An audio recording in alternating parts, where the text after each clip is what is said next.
Hello and welcome back to another episode of Notion Bonsai, and today we're going to be doing a summer prune on my Japanese Larch Bonsai Forest.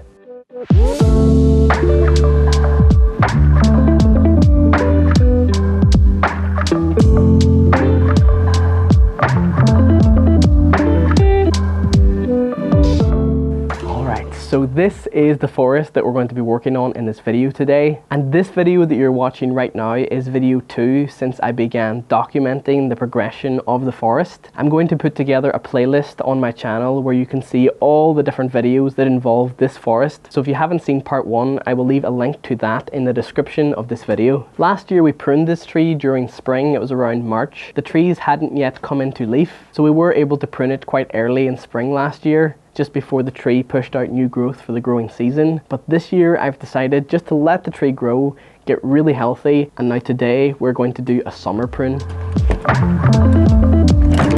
And now before we begin, the tools that I'll be using in this video today are some bonsai tweezers, twig cutters or Satsuki shears, branch cutters, and some wire cutters. And as always, if you're just getting started in bonsai, by no means do you need all of these specialized tools. For sure, these tools do make the job a lot easier when you are working on trees, but when I got started, I just got by with a cheap pair of garden scissors, or you could use a pair of secateurs. The very first time that I pruned this forest, I used these cheap pair of garden scissors. You just want to make sure that whatever tool that you are using is clean and sharp. Clean because we don't want to introduce any bacterial or fungal infections to our trees, and sharp because a sharp pair of scissors will give you a much cleaner cut. And in horticulture, sharp cuts heal so much faster and more efficiently than a dull cut that was sort of squashed by a blunt pair of scissors. So starting off with this forest, I'm just going to start by cleaning up the forest floor. Here I'm just taking off these little fertilizer pellets that I have on top of the soil. These just feed the tree every time I water it. And currently during the growing season, I'm using a fertilizer with the NPK value 1266. So it is quite high nitrogen, and that will allow my trees to push out a lot of growth during the growing season.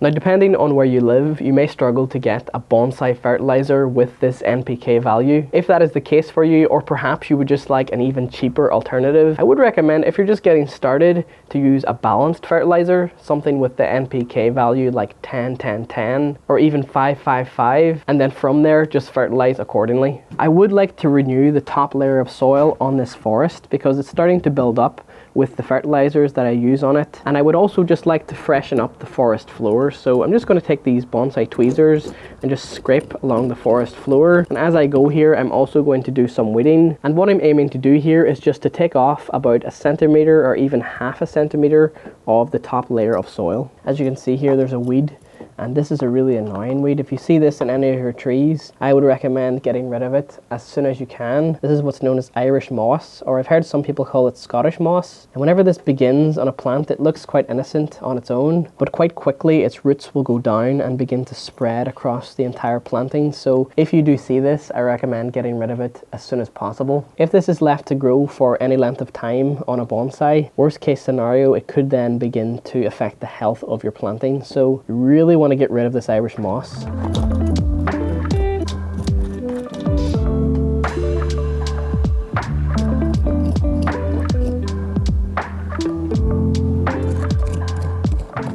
Then after you've loosened up the top layer of soil, you can take something like a paintbrush and just brush off this top layer.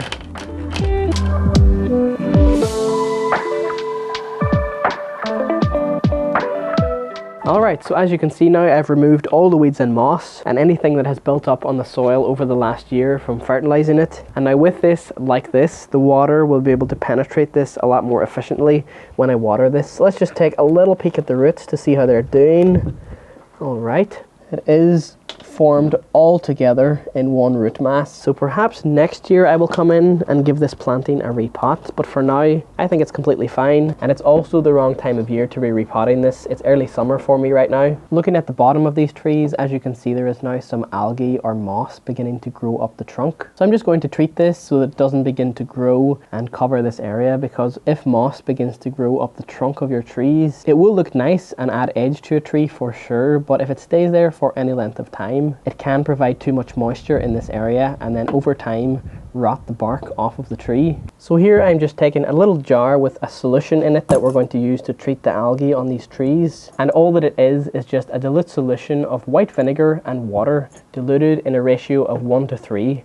1 part vinegar, 3 part water. I'm just going to take a toothbrush, dip this in, give it a little stir. And then with that, we can begin to scrub this on the trunk. And you'll see pretty much instantly, the vinegar kind of breaks down that algae on the trunk. And from my experience, I've noticed the vinegar in this area tends to keep it away also. I would just say not to use too much because you don't want the vinegar to run down into the soil and adjust the pH. So try and get it only on that area.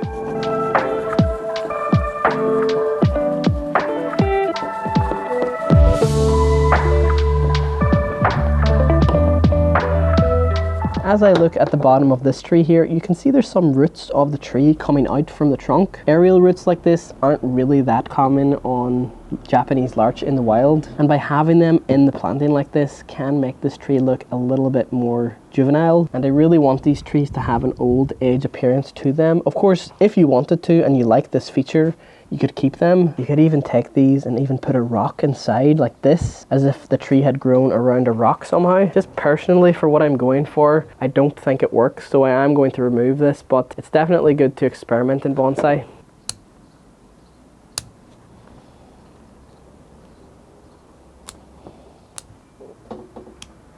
As I prune this, I'm going to keep in mind the overall shape of the planting, but also there are a few pruning guidelines that I'd like to keep in mind as I prune. I'm going to prune off any branches that are growing straight up or straight down, remove any crossing branches, any branches in an area that's going to create what's known as inverse taper. I'll explain that later. And then if I can see any, I'm going to remove any that's conflicting with the trunk line, and that is when there's two branches the same sort of thickness and you don't really know which one the apex is. But I think now as we move more into the refinement stages of a forest like this, you're not really going to see any conflicting trunk lines. They would have all been dealt with in the earlier years, maybe 1 or 2 years ago, when they were just sticks in the pot. Now, just for demonstration purposes, I'm going to take this black plastic bag and isolate this front tree so you can really see what I'm doing as I work on it. So I'm just putting this over the top of here. And just even if you're getting started in bonsai and you're having a little bit of trouble visualizing one tree, you can do this to make it easier for yourself.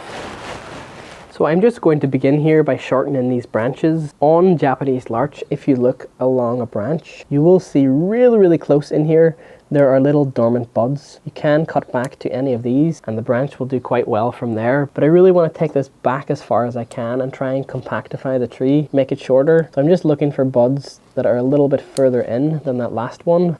Taking a branch from this Japanese larch, if I strip off all of the leaves, and if you really look at how the buds grow on a Japanese larch, they're staggered and not really opposite each other. Sometimes they can be opposite each other, but most of the time it goes right, left, the whole way up the branch. So by deciding where these buds are on the branch, you can do what's known as directional pruning. So by deciding which of these buds to cut back to on the branch and which direction it's growing at, you can determine the direction in which the next branch is going to grow from. So this one, I'm cutting it right back to a bud in here. There's the bud and it's going to grow out this way. So by clipping, letting it grow, clipping, letting it grow, and selectively pruning the buds to the ones you want, you can control the growth of a branch and the direction it grows in. Here you can really see where it's important to do some directional pruning, because here this branch is growing over the top of this top part of the trunk line, which I really don't like. So if we prune this here, we can kind of see it now, but I think I'd like to go right in and remove this little branch entirely. By pruning that, no more is going to grow in this direction and the energy will be redirected to this side of the branch. That way we'll get more growth in this side. Here this one's growing straight down, so I will get rid of that also. And I think from there I'm just going to let this develop for another couple of years. This one's coming over the trunk line a little, but this little branch is also quite weak. It really doesn't have much foliage on it. So by directional pruning this early, if I came in and cut this half might not survive, so it could stress the tree a little bit on this area, so I'm going to leave that. This branch here is growing straight down, so I'm going to cut that one off. And I really want to avoid using wire on this tree as much as possible. I would really like this to be all clip and grow, of course with some exceptions, but I really like how larches look from just clip and grow. As you can see now, that pad is getting nice and flat, and even at the end of this branch it does bifurcate really nicely, going from 1 to 2. This one's a little bit too long, so I'm going to cut that in just back to a dormant bud. Most of what I'm doing today is simply shortening everything back. This one here is a problem branch, and all of this, as you can see, this green fleshy part is all this year's growth so far. And the reason why this is a problem branch is because it's growing right in between these two branches here. These are the two branches that I'd like to develop out, and this one is just growing in kind of a weird spot. And also, if you were to look at this, you could consider this as a bend, and this branch is growing on the inside of the bend. If I allow this branch to grow maybe another 1 or 2 years, back here right at the first branch, we'll get what's known as inverse taper, and that is just a swelling on this area of the tree where this branch has pulled sap out in this direction. So for them reasons, I'm going to remove this branch. That looks so much better. For the same reason, this is also a problem branch growing the inside of a bend, so I'm going to get rid of that. And then this branch way back here, I feel is growing in towards and across the trunk line. So for that reason, I'm going to cut this even right back to there. That way we can see the trunk line of the tree. Ideally, I would like for each of the trees to have the widest pad at the bottom, and then as it travels to the top, it tapers in and in and in closer to the trunk. But I think that will come more with time. As this develops out, I can always keep pushing these top ones back more. And for that reason is why I'm going to prune the top of these larches today a lot more heavily than I am on the bottom. You see, Japanese larch and most larches tend to grow apically dominant, which is where the trees put most of their energy into the top part of the tree, because the tree wants to keep growing up and up and up to get more light. So if we come in and do more pruning on the top, it will slow down the growth on the top here, and then the tree will redirect energy onto these bottom branches. And that's really how you balance the energy in a Japanese larch. So I'm going to come into the top here and just prune this pretty harshly. I want to prune everything right in. It's now beginning to look a little bit congested, and using the same pruning principles that we've used so far, I'm going to prune this top part. When doing refinement on bonsai, it can be tricky to see the problems because things can just look so nice and compact that you don't really know there is a problem there until maybe a year later. The problem kind of takes over a bit and then you have to deal with it then. But here I can see a problem that I can catch early. As you can see here, there's a nice little bud that will become a branch in the future if this is allowed to grow from this point. But the problem with this part of the tree is it's growing in towards the center of the planting and in towards the tree. And I find it's quite useful to look from the top down to really see the structure of each pad as you work on it, because for that reason I'm going to remove this part of that branch, and I'm going to remove the entire part that grows in towards the center of the planting. So for this I'm just taking these branch cutters. We're going to cut that here. So as you can see, just by applying those pruning principles, this tree is now beginning to look so much better. The pads are looking a little bit more defined. The apex doesn't look as congested. So let's just take off this bag. Oftentimes in bonsai, especially when we learn a new technique like directional pruning or pruning the end of a branch to get back buds further down on a branch. Sometimes we can go a little bit overboard with a technique and do it to every tree we have, or do it to a lot of trees, without really asking ourselves the question as to why we're doing this. With this tree here, I could apply the same techniques that I did on the last tree, but I really want to ask why. As you can see down here, this bottom branch, if I were to prune this back, yes, we would get more ramification, more twiggy branching in that area that would taper out nicely. But I'm also looking at this branch and thinking, I'd really like this little branch to be a little bit thicker on this tree before it begins to build ramification. And if I cut this back, it won't get any thicker because we're just stunting the growth of that branch. In order for me to get this branch on the trunk thicker, I need to let all these other branches on that branch get longer. So sometimes it's good not to prune, and I think that's why it's really important to ask yourself always in bonsai, why am I doing this? And then again, to redirect the energy more down to this branch to thicken it like I'd want. I can go to the apex of the tree where I don't want it to get any thicker, prune this back, that way the tree's energy is not going to go there and it will be redirected to make this branch thicker.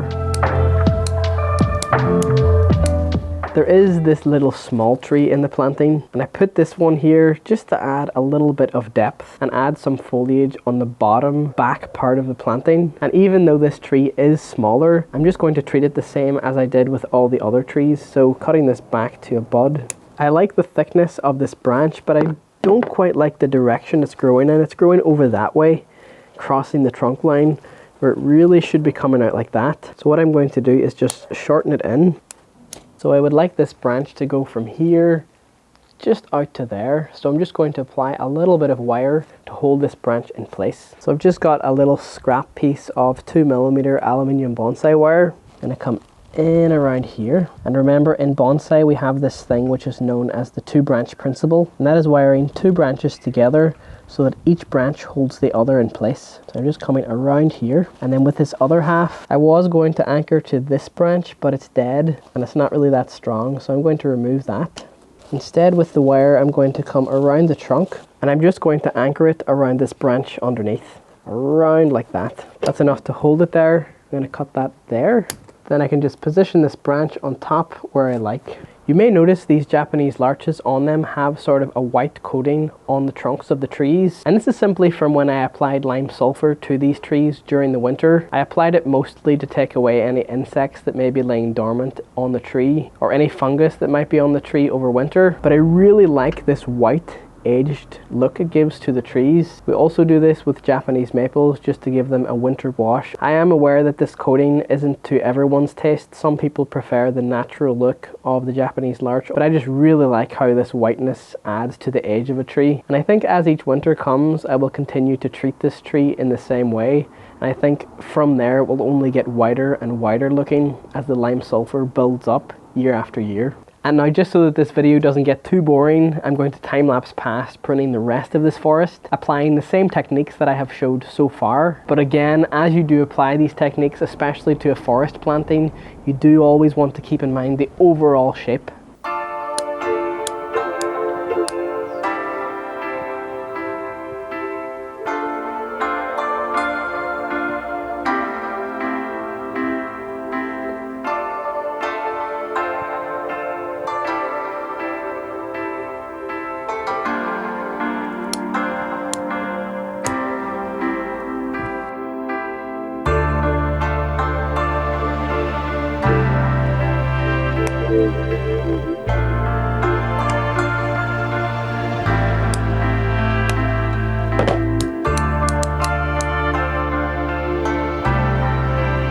So as you can see, I've pruned quite a lot off this Japanese larch forest today, but thankfully this species is quite forgiving in that even if you make some mistakes and you prune quite heavy, they do tend to bounce back pretty nicely in only a couple of weeks, so long as you do leave some foliage on the branches in order for the sap to keep flowing. I added just one more piece of wire to the back here just to bring one of the branches into a better position, and I will remove this wire just as the wire begins to bite into the branch.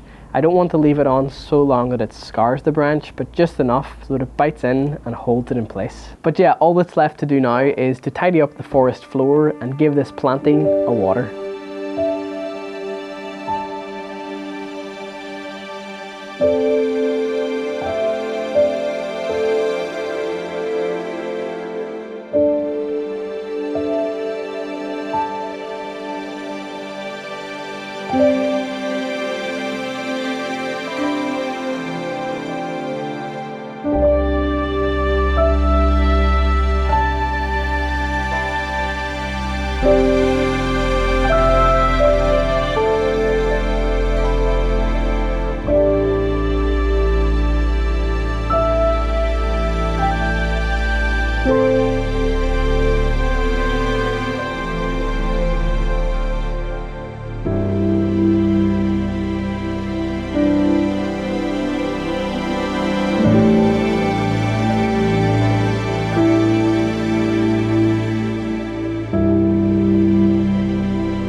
And now, as a bonus part of this video, I'm just going to take a little look at these two Japanese larch that we worked on in a previous video. I'm not going to be doing any crazy work on them, but I am going to make a few tweaks that will improve the overall structure of a tree later on. First of all, looking at this one, it's got a nice even growth all over it. It is looking a little bit on the weak side, but that is probably because it had very few roots when it was put into this pot. So I'm not going to do anything on this particular tree until maybe next spring. I just want to let this one grow, get healthy all this growing season. This one on the other hand, look how vigorous it is growing on the apex here. I want to just come in, take this little section of the tree, get it under control, bring it down to 1 liter, and then again I'll do nothing to this tree until the following spring. Just on the apex here you can see there is quite a lot of branches coming from the one spot. If all these are allowed to grow this growing season, definitely we will get inverse taper in this area. You'll get what's known as sort of like a golf ball on the top. It'll go up and then just swell into a big ball. So I'm just going to take these scissors,